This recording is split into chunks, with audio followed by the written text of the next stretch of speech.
developer where I literally need to start counting how many I've done so far. I'm gonna say a random number. 15. That's All probably right. the wrong number. I don't know. Anyways, I'm Emily. I do DevRel for Linea, but today I'm not important at all. We have a very special guest. Billy, can you please introduce yourself? Hey, what's up, everybody? I'm Billy. Most people know me as Billy Jitsu. I'm API3 DevRel, Dev Advocate. Today, I'm going to show you a lot of cool stuff. I'm gonna try to squeeze in a lot of things in an hour, but I'm going to give you a quick intro on what API3 does, the tools that we offer, and then we're going to build something cool. You know, I'm not a big guy that likes watching slides. I like building stuff, so we're going to build stuff today. Yes. So if you allow me, if I can start my slides, we'll just Yeah, get this party absolutely. started. I'm Okay. excited. Just Let jump me get right this into moving. it. Yeah, that's what I do. Let me add my screen. And here we go in a second. All right. Can you see that okay? Yep. Okay. Well, API 3, right? Real world data for Web 3, straight from the source. What that means for straight from the source is we're first party oracles, meaning that we don't, use any third party stuff. Meaning, like if you host an API, that data comes straight from you. It doesn't go through us to them. It goes straight from you, and we aggregate that data on there. So that's kind of what it means about straight from the source first party oracles. And so today we're going to be using AirNode and DAPIs, and I'm going to explain what each one of that means. But basically, what we do right now, currently, our DAPIs are just our latest product, is we're basically powering DeFi with our first party oracles. So you can actually prove that you're getting the price feed from the source of. So, like if you were getting it from CoinGecko, you can actually prove that on chain that you are actually getting it from CoinGecko versus some other random source. Who am I? Again, a quick intro again. I'm Billy, the developer advocate for API 3 team. Today, we're going to be looking at paying on-chain royalties with any API of your choosing. So, it is my personal opinion that in order for more people to adopt, more things that are kind of like Web3 or crypto, no one's going to jump ship from what they already have, right? People have Spotify accounts, people have, SoundCloud accounts, Apple Music accounts. So how about we mix the two and then make things happen on chain while you're still using your Web 2 products, right? So that'll be the general consensus for today. So what does API 3 do? Right, these are the services we provide. So first one, which we're going to be covering today, is going to be chain API. That's going to be the ability to bring any off-chain API and bring it on chain using our AirNode system. We also have QRNG, which is a random number generator that brings that off chain and then brings it on chain. And then we have our newest product, right, is price feeds on chain that is constantly live updated, right? So there's two types of oracles in this game. One is a push oracle where you're constantly getting pushed updates, and then a pull oracle which you're going to be pulling updates. So for price feeds, it's odds constantly being pushed right now. Like we're having a bit of a bull market or mini bull market, I guess. Those prices are changing over time, right? So every time there's a change in price, that needs to be updated online. So every time we have this like major deviation in price, like say $10 difference, that gets pushed on chain. So it reflects everything when you're doing like in borrow lending or perpetual trading or anything like that. Okay, so the workshop today, our key learning points is we're going to be focusing on chain API and AirNode and DAPI price feeds. So we're going to bring that off-chain API. Today, we're going to be using YouTube as an example. I was going to use Spotify and what is the other one? SoundCloud. But SoundCloud is not giving away APIs right now. And then Spotify uses an OAuth system that makes it a little bit difficult. So I'm just sticking with Google on there. And so what this does is that request response protocol, it's going to be a pull API. And then the DAPI price feeds, we're going to make sure we pay out our artists in a certain amount, let's say $100 per every milestone they're going to do. So how do you do $100 in ETH right now? We have no idea, right? Because we're constantly moving and changing. So we're going to get a price feed and then be able to pay them for every milestone they achieve on there. So we're going to be using that with our DAPIs. Okay, so what is AirNode? You hear me saying AirNode? What is that? So in short, it's something that API 3 has deployed onto a bunch of networks like Linea, and it is our middleware between the off-chain API and the EVM. So basically on-chain. So when you deploy your API, your API node, right? Let's say we're doing our YouTube API. It's going to basically act as a middleman. It's like when you do that request to the API, it's going to be the middleman, which will show like a smart contract address, and then it's going to reflect to your smart contract. So anytime your smart contract requests an update, like, hey, how many listens did this song get? It's going to request it to your air node. Air node's going to get that answer back, and it's going to shoot it back to the air node API, and then it will go back to your smart contract. So a very simple flow of how that works. We handle all the stuff for you in a sense. And again, it's public good, so you can always verify and check that at any time. How does it work? Just a really quick overview. We have our API. So let's say that's going to be Google, right? And we have our cloud provider, which is what we're going to do to set up today. And then we have this air node that API 3 has already deployed on every network. And then you're going to have your contract. So when your contract then requests, it's going to request to the air node. It's going to check it out, and then it's going to hit the air node, get the API, come back, and it's basically a full circle here. So far, so good, Emily. Did I lose anybody? If there's any questions, I'm more than happy to answer. But I'm going to go through it pretty quick because there's a lot of stuff to go through. Yes, keep going. Woohoo! Okay. And so, like, what are DAPIs, right? Basically, those are price feeds that we have. And so those are on-chain data feeds that are going to be sourced directly. So the way we have it on our setup is we have multiple price feeds coming in from different sources, right? Right here we have Notary, DXFeed, FinHub, all giving prices for different tokens like ETH, right? Right now, I couldn't even tell you what ETH is right now. It was like 1,700, then it was 1,800, 1,850. I have no idea. So everybody's updating their price feed, right? So we're getting an aggregator of all these different price feeds that all have their unique ID. And we aggregate all that data into a single source point where then you can just pull your price feed directly. So you get the average of all the aggregated price feeds on there. It's continuously updated every time there's a deviation or change in price that gets updated in certain thresholds. So we have two different options for that. Like managed APIs are basically the aggregated multiple first party aggregation system. It's basically a pre-purchase type of system. What's really cool about this is if one person on the chain purchases the managed APIs, every dapp or anybody on the chain can use that absolutely for free. There's no additional cost because it is the single feed. So the gas cost of it depends on the volatility of the asset, right? Like a stable coin doesn't really move too much in price unless there's like something catastrophic. So pretty much stays at $1 for the most part. But then you have something very exotic like a meme token, right? That thing is moving up and down. So that's more cost in gas. So there's a little bit of price difference between the two assets right now. We also have self-funded APIs, which basically are single source feed. So instead of having 12 different feeds going in there, there's just one single feed, and it's funded by the users. Like me and you, we can just throw some ETH in a feed, and then we can get that automatically for free. So the amount of gas that we put in is how much it'll feed out. And I'll show that all in detail right now in just a little bit. So what we're going to do today is we're going to mix the chain API, and we're going to mix the DAPI price feed, and we're going to make an on-chain royalty payment system. That's what we're going to do today. Boom. All right, let's build. Right. I'm not a big fan of the PowerPoint thing or the slides. I like seeing it in action. I'm like, I see a bunch of slides, like, how do I build it? Right. So this is a QR code. Here's a link to the actual repo. I suggest that you don't try to follow along because it's a lot to swallow, but use this video as a reference for the future. But I'm going to leave it right here for a little bit, so anybody that's grabbing their phone or just trying to copy it off can. But let's get building here. And just really quick, if you have questions or you want to look at other stuff that we built, you can check the GitHub. You can check out API 3 forum. There's a lot of activity there for people with questions with QRNG, API chain, or the new DAPIs. Or you can always ask questions on Discord, probably the fastest for the most response from the team. But let's go ahead and get started right here. So let me do a quick intro into Chain API.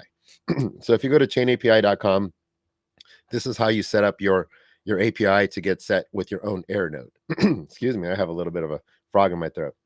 And so you can get started with using your MetaMask wallet, or you can use an email login. So I've already taken the liberty to log in already. So let me go ahead and chain in. So when you log in, you're going to have this interface right here that's basically telling you to integrate. And it's a wizard that's going to take you through how to set up your API. So in this prerequisite, we're going to need like an API key. So I'm using YouTube. So if we go in and this is all in the docs, by the way. So if there's any questions on that, I will always reference to the docs. If you go to the docs, you can go ahead and grab your Google Cloud API key. This is for YouTube Music, or anything that's Google Cloud. And you can just grab your API key. Now, I mean, I'm just going to burn this anyway, but here's my API key that I just created. So we're going to use this as reference in the future. right? And so when we want to get a reference for an API, it's like, well, how do I do that?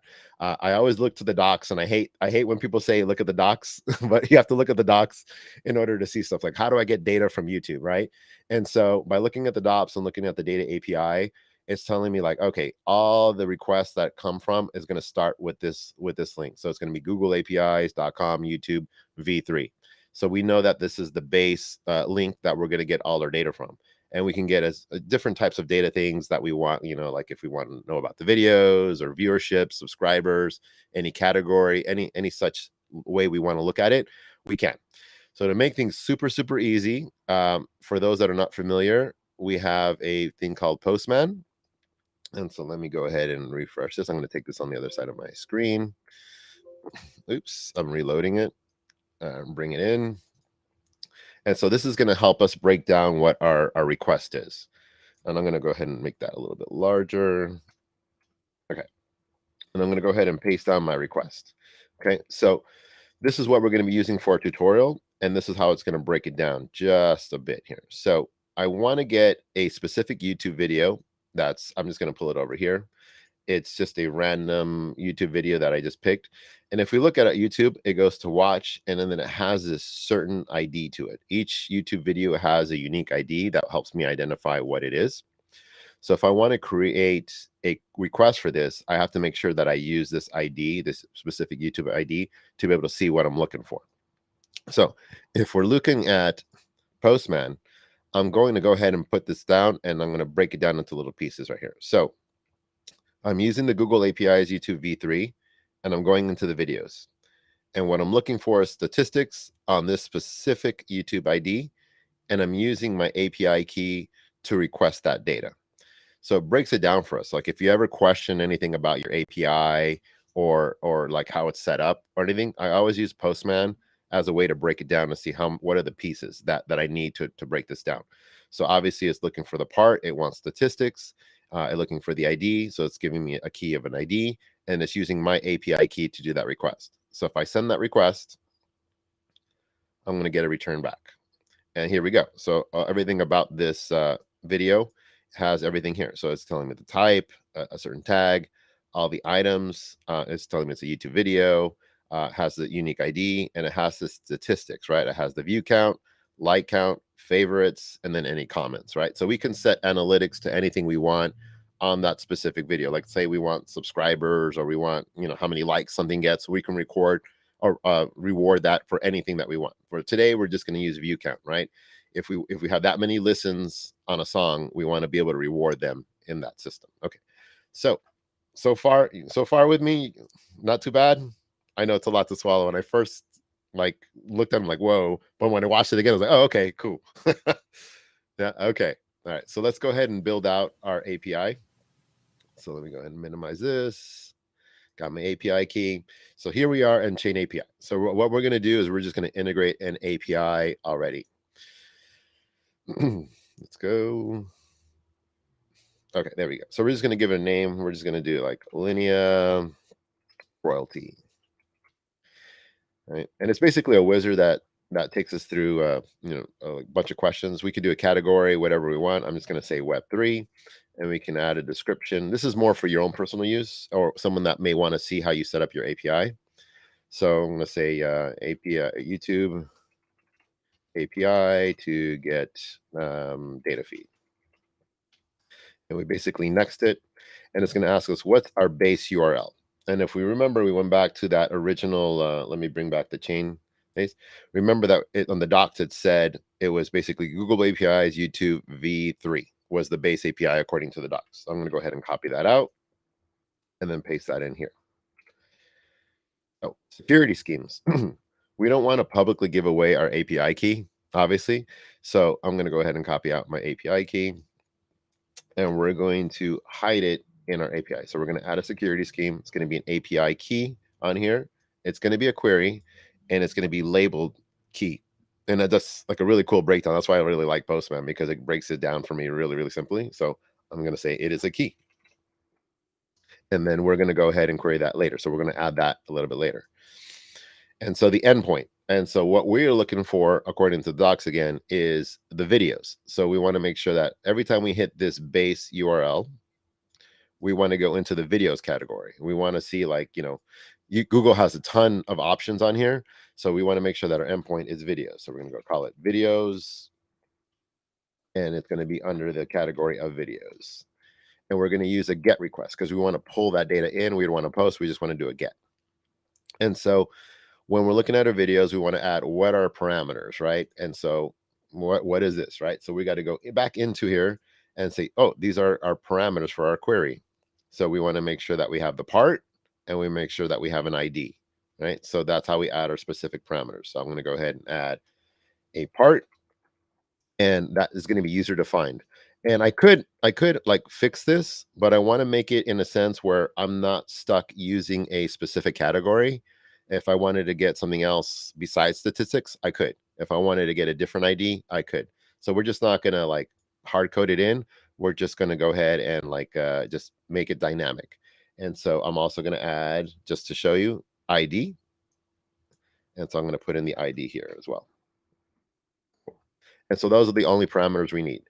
We also have something called reserve parameters.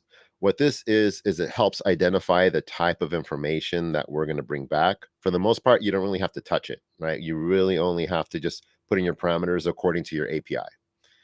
And then we have some advanced stuff, which is a pre-processing and a post-processing type of things. Like before you do this request, is there anything that you need to do before or after?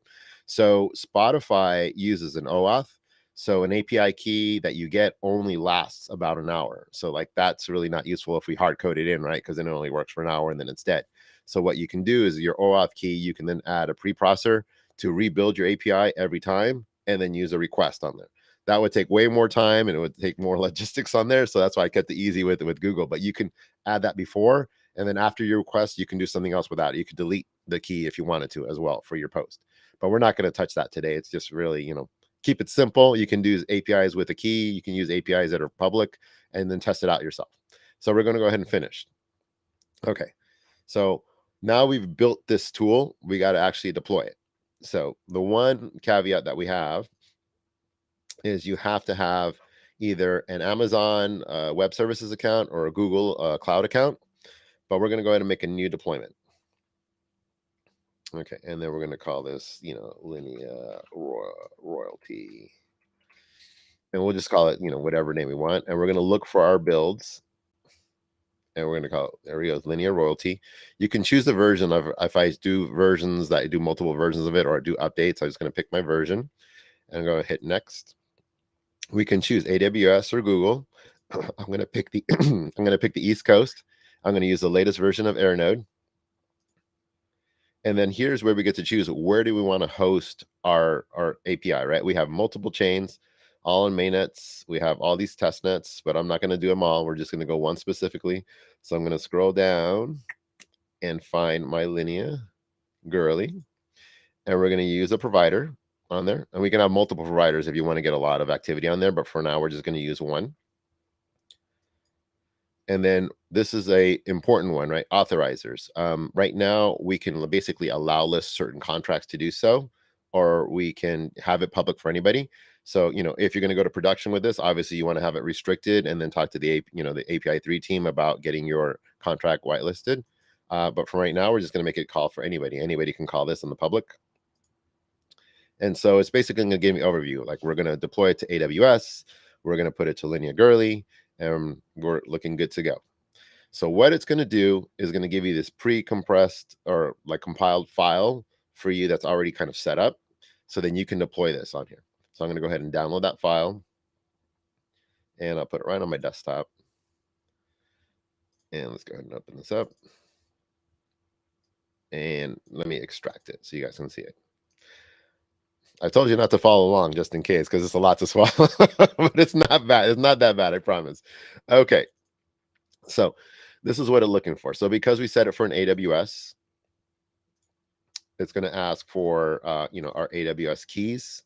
So it's going to ask for an actress key ID and the secret access key. It's also going to ask for secrets here. And so let me go ahead and open this. It's going to ask for an AirNode wallet mnemonic. So it's going to want a mnemonic phrase. Now, this you can generate, like, absolutely, you can just generate a brand new wallet out of the blue. And what this does is it basically creates sponsor wallets. In order, I'm going to fast forward a little bit. In order to get these requests, it's a two-process system. So we have to be able to pay for the gas. So what this does is it kind of creates something like a paymaster. And so when it requires us to create this kind of like sponsor service, it's going to generate us a smart contract wallet to pay for that gas. It's going to use this mnemonic to generate a brand new contract to pay it. So there doesn't need to be any funds in it or whatever. It can just be like generated on the fly.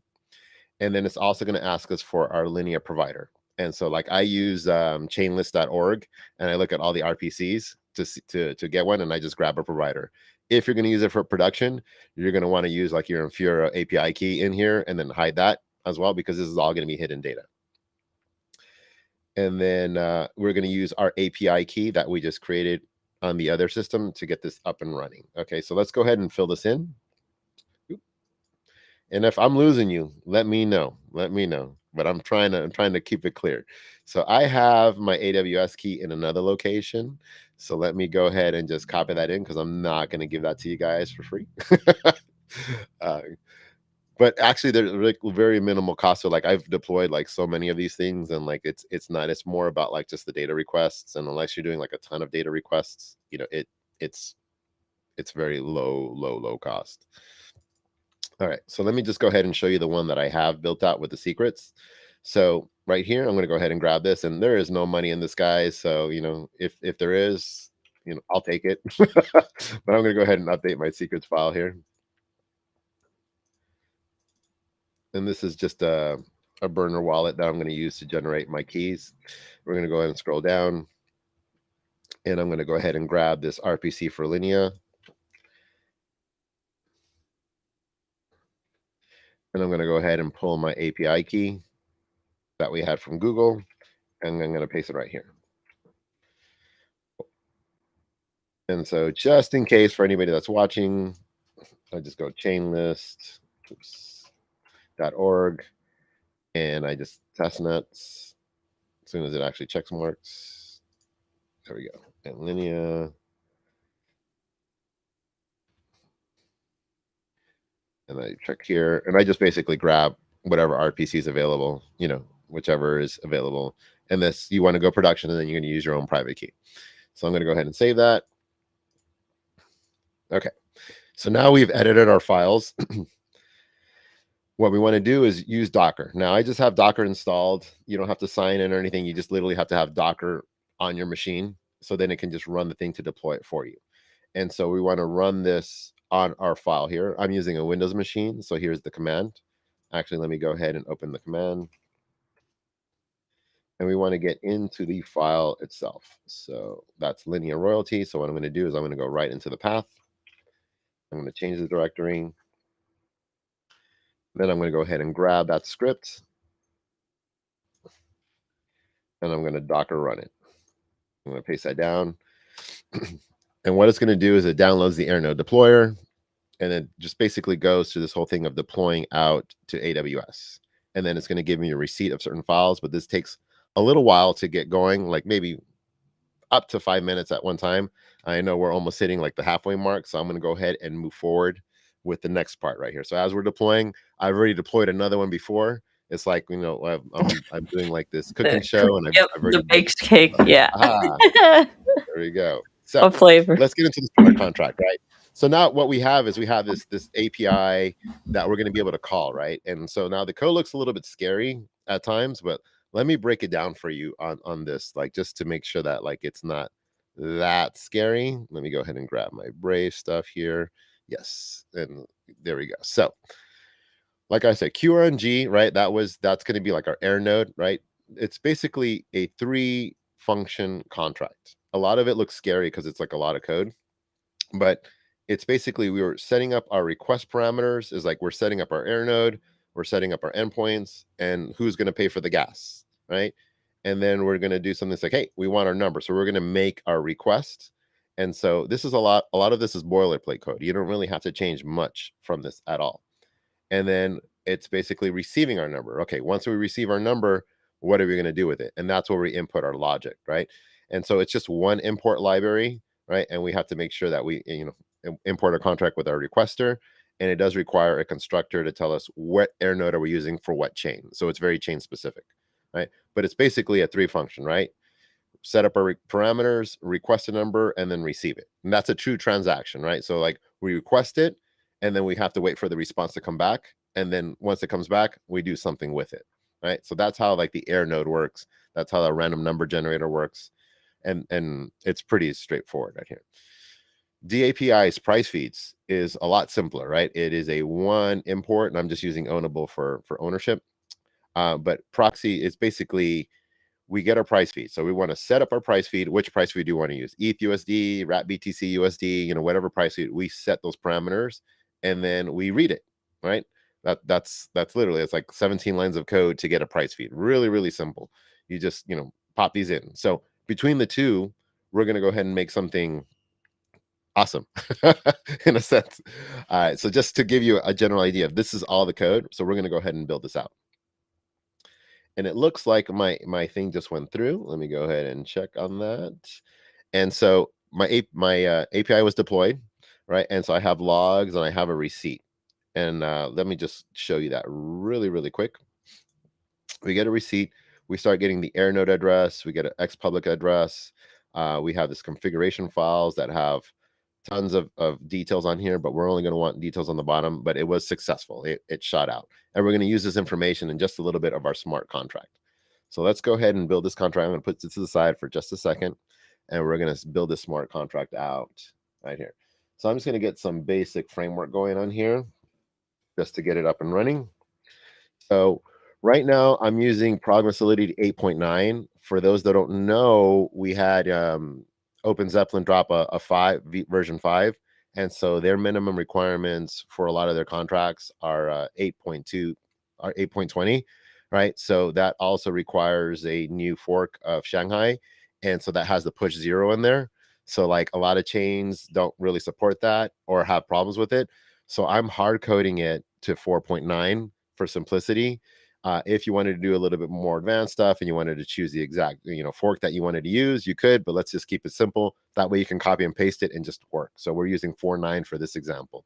And then we have the RRP requester import that we had for our air node. And basically this contract is called music label. We have our requester and ownable. And then we have our constructor, which is basically saying which air node are we going to use on what chain, right? And so let's go ahead and start building this thing out. And so I'm going to go ahead and bring it up piece by piece instead of typing it out because it will take a long time and it's like really scary code. I'm going to go ahead and paste and explain it as we go.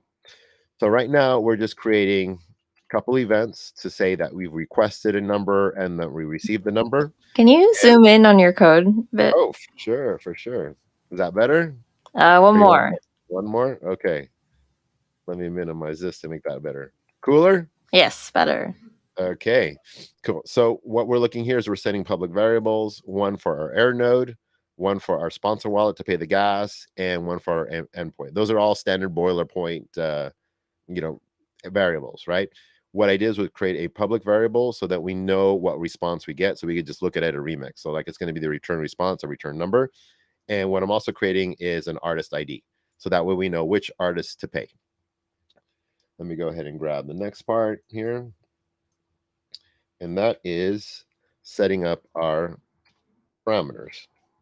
I'm going to paste this. So we're going to basically set up our air node parameters. These variables that we use right here, we're going to use that to set up our parameters. So which air node, which endpoint, which sponsor wallet. Pretty straightforward on there. And then we're going to get into the scarier boilerplate code. Let me go ahead and drop that down. And this is the make request function. And so there's a little bit of adjustment I did here because we want to make a request. We're making a request on our parameters and our string ID. So what I'm saying is for these parameters, I want to be able to call on all the stuff that I did on my chain API. Let me look at my deployment. So if I go back in like all the setups I did for my API, actually, let me just use Postman. Right? We want to make sure that our parameters are this ID, this statistics. So I want to make sure that I'm setting those specific. So it's basically dynamic. So we can don't have to call this one specifically. We can call any way we want. And then the ID. And that's what I'm going to use as my artist ID. So I want to make sure, like, I'm going to call the YouTube ID and then the artist. So I'm going to pair those together saying, okay, this artist has this YouTube ID. Let's find out how many views this artist got. And that's pretty much the setup. This is just giving me an error because I haven't set the second part. And basically, I'm tying the artist ID to the ID. And then this is just basically saying, hey, we are waiting for a request. And then we're sending out the signal a request has been sent. Let me grab the next part. And this, we're going to, if you can guess it, we're going to receive it. Right? So we requested it. Now we want to receive it. Okay. So now we are fulfilling. And so only our error node can call this account. And that's why we have this only error node that's built into our library. But basically, it's going to return with our request ID, which we sent out saying, hey, our request ID 1 would be our first request ID 2 would be our second request, so on and so on. And it's going to come back with our data. And so it's basically going to be more boilerplate code saying, okay, is this request legit? If so, let's go ahead and decode the data. And so here I'm putting it to this public variable so we can actually see what the data is. And then I'm going to call this function called payout. We haven't made it yet, so it's going to go a little bit red. But that's pretty much the way the system works, right? So if we look at it again, and I know it's a whole lot of code and it can be intimidating, but it's really not too bad, is we've now created this request, right? We basically set up our parameters, we make our request, we get something with it, right? And so now we're going to go into actually putting in our DAPIs. So why are we even doing the DAPIs? Well, we'll look at the market, right? We've made a deal or we made a contract with this artist saying, hey, if you hit these milestones, we're going to pay you out, $100 an ETH, right? Like get 100 views, you get $100 an ETH. Well, who's to say what $100 an ETH is today, especially after this market, right? So that changes from time to time. So we want to keep it consistent. So we're going to go ahead and, bring in our DAPIs so that we can check our price feeds on chain. So I'm going to import this library, which is our iProxy. We don't have to add anything to the contract as like is or anything like that. It just right off the source. We're going to set a public variable so that we can see what price. Oops, excuse me, didn't copy in. Public variable so we can just see which one we're going to do. So we can do any price feed you want. We can do ETHUSD, wrap BTC, anything we choose. So we're going to go ahead and just do this global variable of the proxy address. And all we're going to do is create this set proxy. So we're going to, in our contract, set which price feed you want. So I'll just do it just above this. And it'll be set our price feed, right? So all we're doing is just setting ETHUSD. We're going to use ETHUSD just for simplicity. Okay. Now that we have our proxy, we're just going to be able to read it. And so let me go ahead and grab this. And just like how we did before, I'm just going to I do all my reads on the bottom. I'm a weird Solidity developer, but I'm doing my read. And so we're reading the data feed. So just to get into detail on this is we read our data feed, it goes to the proxy address, it returns two things to us, right? The value or the price of, let's say, ETHUSD, and then the timestamp of when that price was last updated, right? Especially like if you're running a DeFi protocol, borrow lending, right? If you don't have a price feed that's updating constantly or changing with the space, you need to have some security measures like, hey, this hasn't even updated in 24 hours, lock it down, right? Otherwise, have something catastrophic in your dapp. So we have the ability to check both. It is by default in 224 values. So here's a quick type cast conversion. So you can use UN 256. So I have that already set in the library if you need to. And so now we've basically redone the whole thing again. So we've used the DAPIs. So just to break it down, we have this import. We have this global variable to set the proxy address. We have the function to choose our proxy address, so like ETHUSD for this case. And then we have a way to read our data. So now we've mixed both the error node and our price feed all together in one. We kind of squished the two libraries together, the boilerplate, and pushed it together. So now we actually get to build out our royalty contract, right? And so we're going to make our deals here. So let me go ahead and grab some stuff here to make things a little bit smoother, and it'll all start falling into place. I promise. There you go. So let me go ahead and paste this under the mappings. So what I've done is created a couple mappings here. We're going to see what milestones have been paid. So really quick, I'm just creating some random milestones. Like if you get 10 views, 100 views, 1,000 views, you can make an array of whatever, if you want to go triple platinum or whatever you want to do, that's whatever you decide here is kind of hard coded of like, this is our initial agreement that we're signing off of. And then I want to have an artist registry. So I'm going to tie the YouTube ID to an artist. We got to be able to pay them, right? So we're going to tie a YouTube ID to a wallet address. So that every time we call on that ID and there's a milestone that happened, we're going to go ahead and pay them out. So far, so good? Okay. And now we're going to go ahead and do some couple minor things here. We're going to go ahead and register our artist. We're going to have a function that lets us register an artist. So every time we want to have a new artist, we sign a new artist, we get a new song, new single, we're going to go ahead and add that YouTube ID, and we're going to tie it to an address, right? So it's just a matter of just adding it to the registry. If Emily comes in and she's dropping her new single, it's like, all right, let me put you in my smart contract, get your payout. So pretty simple, right? And then here is the big one that I'm going to take a lot of time explaining, and I'm just going to grab it all. And this is kind of the finale part of here. Big chunk of code, but it's really not that bad. So we're going to do our payout function, right? And what that's going to take in is the amount of views that we received, right? And then who those views belong to, right? And so I'm going to look through and loop through and see the milestones, right? Like, all right, does it hit the threshold of the milestones? Let's make sure we go through all the milestones to make sure it hits one of the thresholds.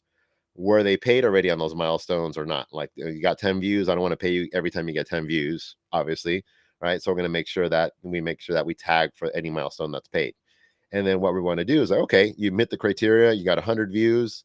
All right, let's go ahead and pay you out. So we're going to go ahead and read our data feed, right? We want to make sure that for this case, we're using ETH/USD.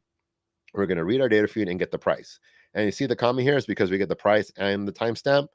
We're not really going to use the timestamp on this one. We're just going to go with the price, because then we're not going to put any like fail safes on it. Right now, it's a demo, but you could add the timestamp if you want, but we're just going to grab that price. And so what I'm doing here is I'm just getting 100 ETH, $100 in ETH.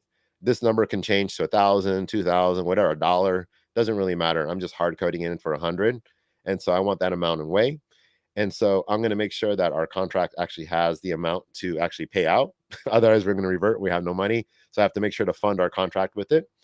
And then we're going to go ahead and send out our payment, right? And it's just going to go right into our artist registry and the amount that they are owed, and it's going to pay it out. And then once we do that, we don't want to get stuck in a major loop. Once I pay it out, I'm just going to break that loop. And then just here, because I don't want to like blow all my testnet ETH, it's kind of like very exclusive to get girly ETH from time to time. So I just did a withdraw function. That way I can pull out my ETH for after the demo.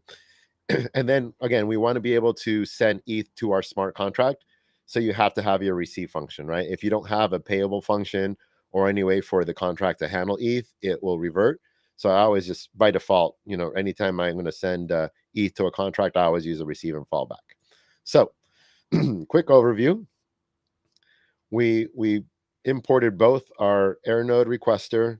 We have ownable because we just have only owner to set our our price feed, set our registry. We don't want to have that for anybody out there to change our registry or price feeds.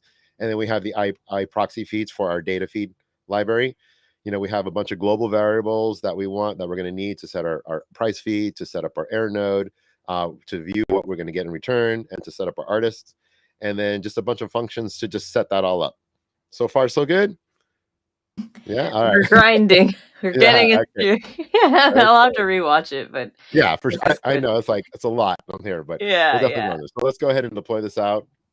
So I'm going to go ahead and inject. All right, and then we're going to go ahead and go to our RP address. So this is the Airnode. Like, well, what chain are we going to deploy on? So if we go in our docs, and I already put this on the README for here, but if we go into our docs, we're going to go ahead and look, and we're going to see that we have our Airnode packages. We have a whole list of Airnodes on here. The very first one on Linea testnet or Linea is this address. I'm just going to go ahead and grab this address here, but that's already in the GitHub repo. I've already done like all the work for you just in case. We're going to go ahead and paste that in. I think I am set to Linea. Yep. And let's go ahead and deploy it. Boom. Okay. And we'll just wait for that to come out. Linea is really fast, by the way, too. Like, look how fast that is. So awesome. Okay, so now we have to do our homework. We have to do our initial setup, right? So now we have to set our proxy address, we have to set our request parameters, and we have to register our artist before we can even get started. So we're going to go ahead and do that and do our request parameters. So it's going to ask for our air node, endpoint, and sponsor wallet. So if we take it step back, remember we were, setting up our air node with our AWS file, and it gave us this file here. So we're going to go ahead and grab that. And then we had all these logs, right? So I'm going to go ahead and go at my receipt. And if we look at our receipt, you see that it provides us with our air node address. So I'm going to go ahead and grab that. And I'm going to go ahead and paste that down in my air node. And then we need our endpoint ID. So if we go to our endpoint, that's under the config file. If I scroll all the way down to the bottom, there you go. There's our endpoint ID.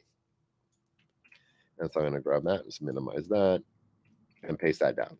And then finally, we need the sponsor wallet address. So it's got to pay for the gas. So here's where it gets a little bit tricky. Is we have to generate a sponsor wallet, and so this is the layout. It's basically in the notes of how you generate your sponsor wallet. You're going to use a command prompt to build this. So remember that passphrase or seed phrase that we did on our AWS system layout. This is how it's going to generate our keys. So it's asking for specific things. It needs our air node extended public address and our air node address. So if we go back to our Linea 2 and we go to our receipt, it gives us the two options right here. So let me move this to the side. And then it was like, whoa. But let me go ahead and grab this. So we're going to grab our air node and we're going to go ahead and paste it in our air node address. And then it wants our extended public address, which is this big, long address. And we're going to paste that down. And then it's going to ask for a sponsor address. So what contract needs sponsoring? Well, that's our smart contract. So if we go to Remix and grab our contract here, pull this back up, and then paste our smart contract address here. So if we grab all that, we can go ahead and start a new command prompt. I just copy and paste. And this is going to generate us a sponsor wallet address. So it's going to basically download it, build it out, and then it's going to generate us a sponsor wallet address on Linea testnet in just a second. All right, boom. So I'm going to go ahead and grab this sponsor wallet address. I'm going to copy that here.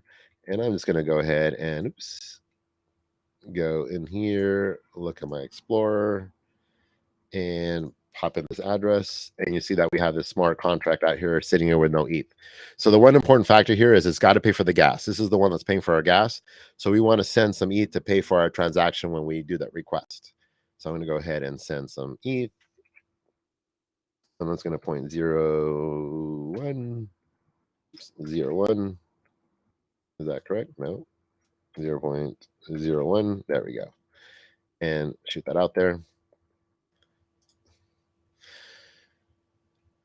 And that while that's going, it's going to go ahead and send this out. Okay. I know. All right. So let's go ahead and copy this address too. And we're going to set our parameters. And this is only a one-time thing that you have to do. So we're going to go ahead and transact this.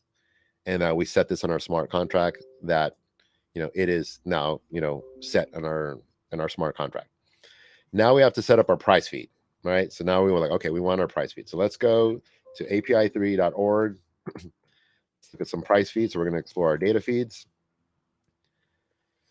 And then you can see we're across multiple chains. Let me just type in ETH USD and then click on this thing. And we're going to see that we have our Linea testnet. And in just a second, you'll see how this thing works. Okay. And let's see what the updated price is for ETH. Are we retiring, Emily? We're going to see right now. Let's see. Well, not yet, but almost there. We're almost there. So you can see that we have our ETHUSD price feed for Linea testnet, right? This is the self-funded one. It has a single point on here for testnet. It's a public good. You can see all the timestamp of everything that's been moving up and down from here. So with self-funded is a 1% deviation with a 24-hour heartbeat. What does that mean? Means if there's a price change of more than 1%, it will automatically update and reflect online. If there isn't a price change of 1%, then it'll automatically do it every 24 hours. With the managed APIs, we have different ranges. Let me go ahead and open just another one just so we can see that. Market There we go. I'm gonna pick ETH, and let's just go with here. I'll just here. Just it's a simple one. Managed. I'm gonna drop down this specs right here. The managed one is kind of like professional to production. We have the 1% deviation, the 0.5% deviation, and the 0.25% deviation. Why does that matter? When you're doing something like perpetuals and you're doing like 100 times, right? You are putting a lot on the line. Let's say ETH is $1,000, right? And so with the 1% deviation, it won't change on chain unless it's 990, right? So if it's like 995, it still won't change on chain.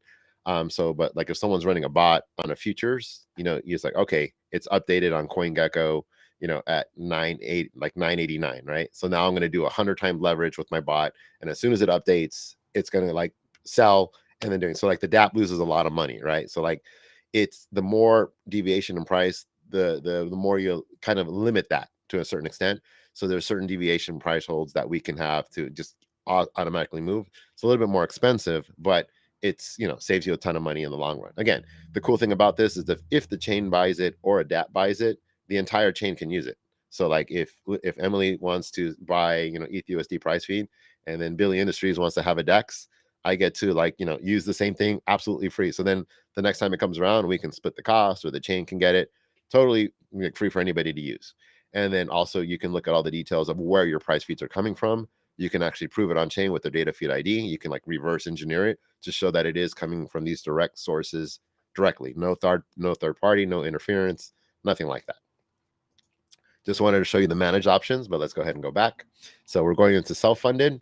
And so, we want, like, we can keep this alive as well. Like if we were doing it for testnet or we're doing it for our own demos, we can fund our own gas here. It's alive for 17 months. If I want to fund more gas, I can just donate it directly to this price feed. But for right now, it's already been funded. So we're just going to grab our proxy contract address right here on the bottom. And we're going to go back to our smart contract, and we're going to paste it in there. So we were using ETHUSD. So I'm going to go ahead and say, all right, I want to use ETHUSD for this contract. And wait for that to go through.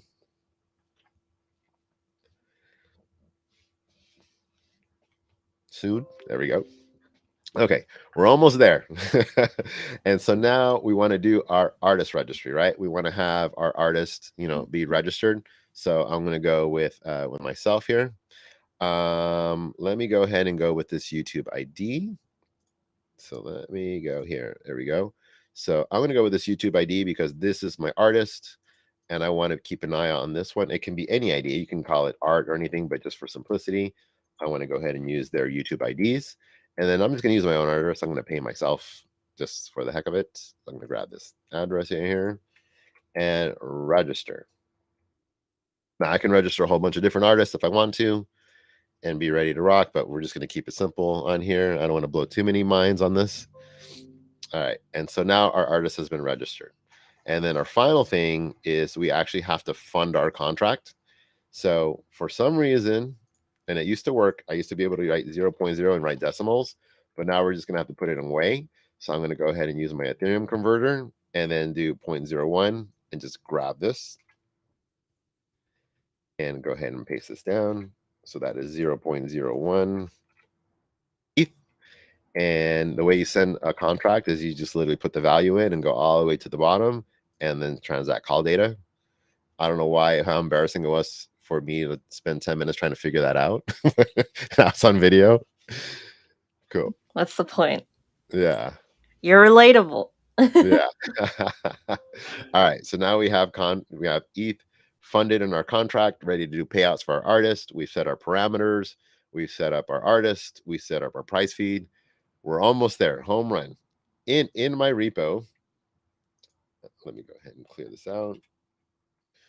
You're going to see that there is a whole instructional about this entire thing. Like this smart contract, let me go ahead and zoom that in, is basically the same contract that was built out right here and with instructions. So again, I didn't want to hard code it in where you can do it. So there is this thing called encode parameters, where I want you to be able to do your statistics to your own ID, to whatever you want, right? So if we break down these parameters, it's basically we're going into statistics, which is our, just to go back, we're looking for statistics for our part, Now you can go a different part if you wanted to, and we're looking for our ID.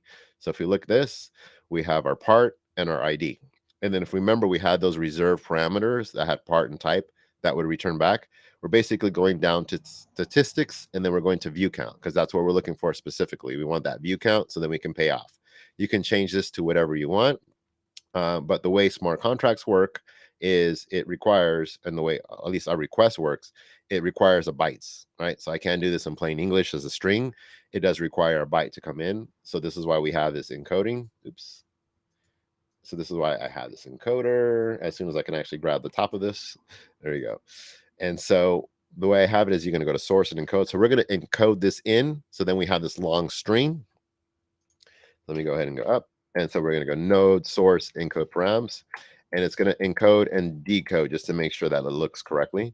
But this is the encoding part. This is the bytes thing. So we're going to all these zeros and just grab this on here. Now, again, you could do a decoder in your smart contract. So you could put in a string, but that just takes longer work and it's just more code to analyze. So I'm just keeping it really, really simple here to get it moving. So we have this code here. So we're going to go ahead and go. And we want to make our requests, right? So we're going to do our request. So we're going to paste this down, and then we're going to go for ID. Which artist are we using? So I'm going to go ahead and grab this artist.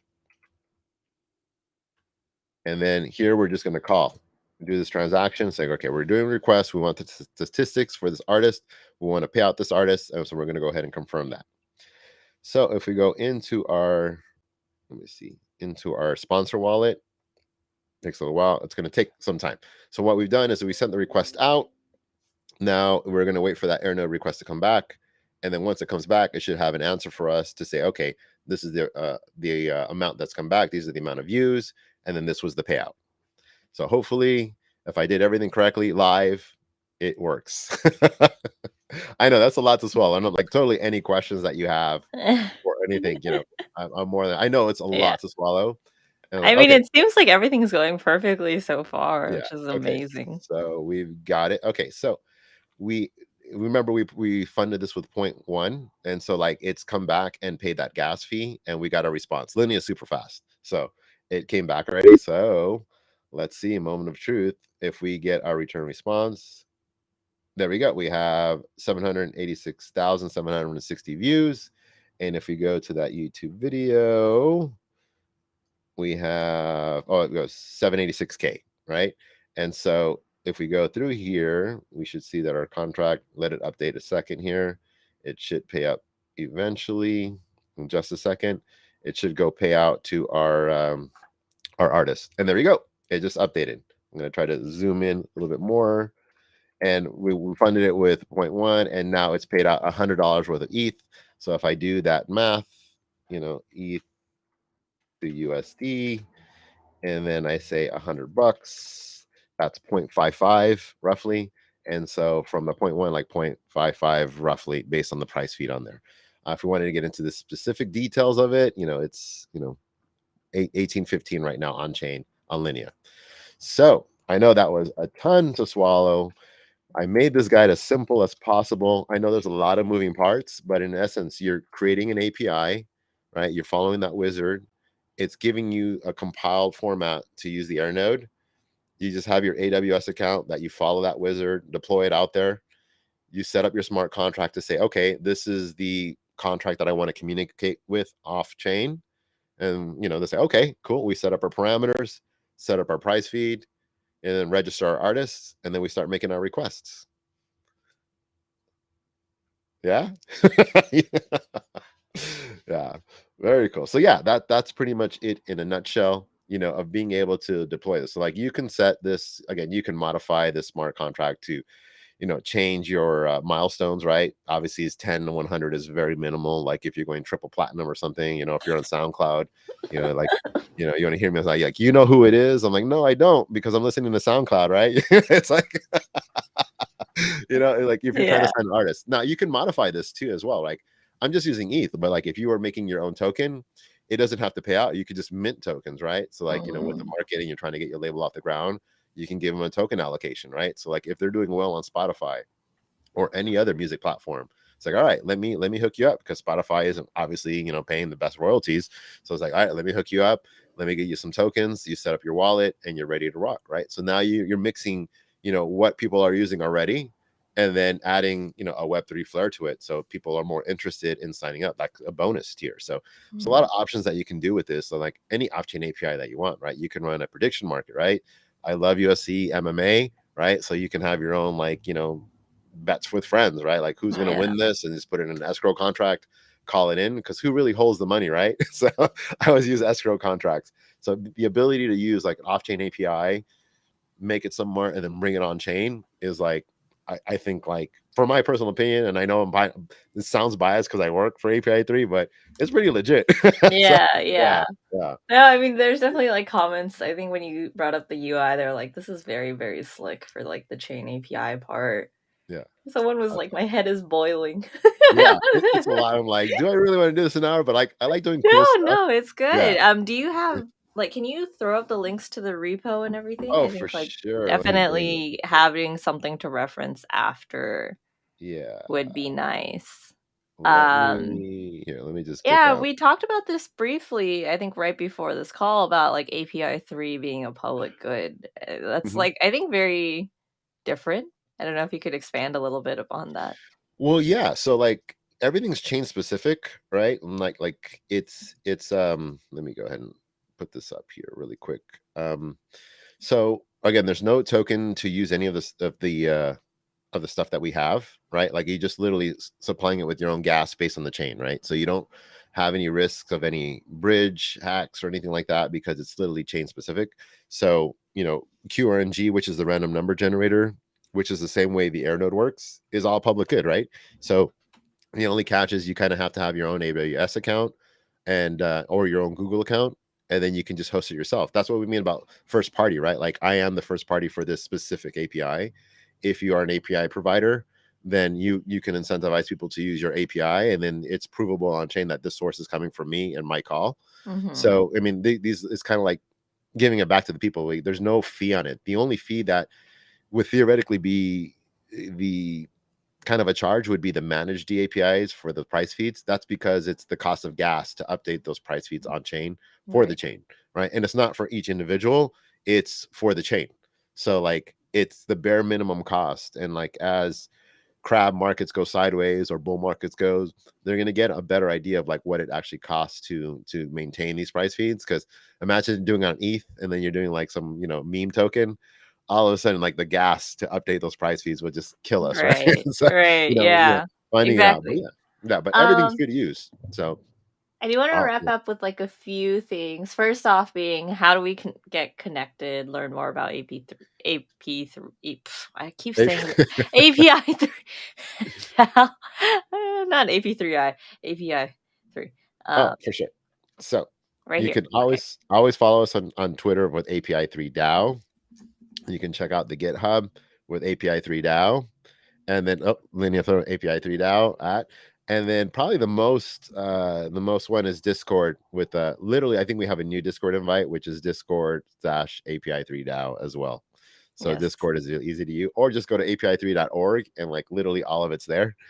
And then connect. You could always follow me on Twitter. I'm always the guy to answer. I'll literally be the guy answering your questions. I'll be the guy Yeah. answering questions in London and all the other places as That's well. fantastic. Yeah, Yeah, yeah. So and I mean, so I guess you will be at I guess the upcoming two hackathons then, right? London and then Istanbul in November. I will be Um there all week. any advice or inspiration you would want to give for like hackers potentially wanting to explore API 3? Actually, it's kind of an interesting story for me. Is I was actually a user before I actually worked with them. So Yeah. like I was trying to find a random number generator for this obscure chain that wasn't supported by anybody, and that's literally how I discovered API 3. And I'm gonna say the docs are good. The docs are good. I was like, hey, I was able to like actually figure out what I needed to figure out and deploy it to production. And that's kind of like what got the conversation started. So the price feeds is actually really, really easy to use, and we love developers actually working on our stuff. So let me move this over here. So like any way we can embrace you, we're actually going to have, like, I'm going to say like a affiliate, or I don't want to say affiliate, but like a fellowship program for devs that are working on there.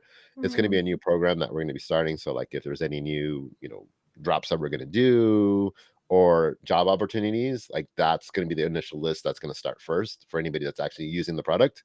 And then any feedback we can get on our docs or our workshops or anything like that. Like if I totally Yeah. like lost everybody here, I know it was a lot No, to no, swallow. no. That Yeah, just that is yeah, just mental yeah, fatigue. It has nothing to do with you. yeah, Like you add the markers in the video and you're good to go. yeah. Yeah, wait, so are you guys offering bounties at the hackathons? Yes. Okay. For ETH London, I know there is like a few thousand. I don't remember off the top of my head. A few $1,000 bounty. A grand overall, and a first, second place, third. That's for using Chain API, basically what I built out here, and using the API. So like, there's the two bounties. So like, if you mix the two together, something super cool for you, And then for Istanbul, we're doing a QRNG for gaming. So like Mm, using random numbers for gaming. Like I grew up playing video games like forever. I love them. I just don't have time to play them anymore. But like being able to like, mint an NFT with random stats. Like I'm on an RPG player, so stats are my yeah. thing. If you're a Dungeons and Dragon type of guy, I never actually Oh, played yes. Dungeons and Dragon, but I'm I a like games DM. based on Dungeons and Dragons. Yeah, you So yeah. Baldur's Gate player then? Oh, I bought it like in 2020 in like the alpha stage, and like I Yeah. played the same first act over and over again while we're just sitting at home doing nothing. And so I haven't actually had time to actually play the full game yet. But yeah, like Mm, stats like that, like just having random numbers to be able to do any of that dynamics on there just adds to the gaming system. So anything that's based on that would be good. And then price feeds, right? DeFi is definitely on everybody's mind, right? For every chain. So DeFi is interesting to see what new things could come out with price feeds on there, especially when you don't have to like, you know, pay for a full on suite and you can just use something that's existing. So yeah. And I saw clean up my desktop. I do it every month. I promise I do it every month on my desktop, but it is the end of the month and I'm traveling and I've got like so much to do that it is a disaster. It's like somebody come in your house and you didn't clean your house, like, oh, but that's that's my really desktop funny. right now. That's so funny. Yeah. What was I gonna say? Oh yeah. Linea will also be at the hackathon in Istanbul. So there's a lot of synergy between applying for both the API 3 bounty and for Linea. Um, I think ours is very generic, but I think that gaming use case is very exciting. Yep. So please work on us both. We're actually doing like a breakfast before the hackathon, so it would be really cool to have you there to Yeah. also mingle with the hackers and talk about use cases and things Yeah. like that. I'm actually working on a smart contract game example for people to work Mm. off of so they can start using QRNG for things. So like little alpha is kind of like a global boss, right? And so you just got to attack the Ooh. boss with your NFT.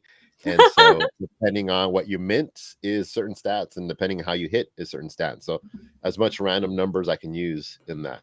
It's just Yeah. I'm not the best front end dev, so whoever can spice that up is like I'm all for it, Oh, someone actually mentioned right here, I guess Paul on LinkedIn. How can I help as a front end developer? Oh, there it is, right there. We have, especially with like random numbers. There's been like quite a few lottery type of things, but lotteries are kind of shaky depending on where you live. Mhm. Obviously, I'm in the U.S., so no go for me. But having really really cool fun lotteries, especially like if you're having like certain chain specific quests and stuff, being able to play in a lottery, like check in every week for something to win a possible NFT is nice, right? So as a front end developer, you can do that, especially for DeFi. We love aggregators that use price feeds. So like I built a few of those for the Solidity. I'm more of a Solidity dev. So like Yeah. API is like, what is this? So I went through the same thing that you guys did with Chain API. I'm like, wait a minute. So I had to like spend the time to learn APIs and how they work. Yeah. So like there's a lot of opportunities for front end devs, honestly, like especially with Chain API, bringing those off chain APIs on chain is like tons of front end work, right? Like just being able to like interact that, dynamically change that, encode something, have a nice user interface for your artist to claim. Like, hey, I hit 1 million views, let me claim it myself, right? Instead of me claiming it for it, right? You want to have it permissionless, so anybody can check that. Anybody can do whatever they want with that. So there's tons of opportunities on there. Just build it. Like I love building. That's why I don't want to have a PowerPoint. I'm like, I hate PowerPoints. I'm like, I sit there for an hour. I'm like, okay, that's great theory, but I like getting my hands dirty, and like, all right, Yeah. let's build it out. And I know that was a lot of information to swallow, but We I have a rather you have GitHub it. repo. Yeah, Yeah, no. check out the GitHub repo. If you actually get stuck, just DM me, saying, "Hey, this sucks." I'm like, all right, let me fix it. You know, be Yeah. honest. I won't What's cry. I your won't cry. Twitter account? I always, like, I have sort of trouble, like, what do you call Oh, it? mine is so It's like weird. W3NC. Yeah, It's WC49358. And long story short, is basically a hand drop of frustration of like every time I was trying to get a username in college, it was taken. I'm like, who has my name? So I literally just dropped it, and then the thing went green. I was like, fine, let's do it. That's That's literally so funny. I got Okay, okay, cool. I so was like, that "This is became my thing. And then hard like to when I actually find." wanted to get Billy Jitsu, like somebody took him. Like, who took it? Who took it? That's so funny. Yeah, yeah. Oh, somebody asked, "I'm an API 3 fan. How does API 3 compare to Chainlink?" Oh, very similar actually. The only thing that we difference would be, and one of the biggest differences, that we're first party Oracle on there, so you get it straight from the source, right? So we're like the farmer's marker of price feeds, right? So like it's like straight from the farmer straight to you. You can verify that, right? Like you can literally reverse engineer it based on the data feed ID, and it's on there. And then there's no token, right? So you don't need to get any certain token to make it work or pay for it. Like it's just there, right? As long as you fund it with some gas, or if you do the managed feeds, it will always be live. Like if you do the managed feeds, the API 3 team makes sure that the gas is available on there. So that would probably be the biggest difference. But other than that, it's very similar. It's just bias or not, I just find the DAPI feed setup easier, right? 17 lines of code, one little library plugin, set up, read. It's pretty simple. Yeah. Yeah, yeah. Okay, cool. Yeah. So, I will give this 5 seconds, and then if there's any questions later, I guess when people re-watch the stream. Yeah. I Um, know there'll be tons of questions. Yeah, for yeah, sure. yeah, Yeah. yeah. Yeah. I'll let you know. So, All okay, 5, 4, 3, 2, 1. I'm gonna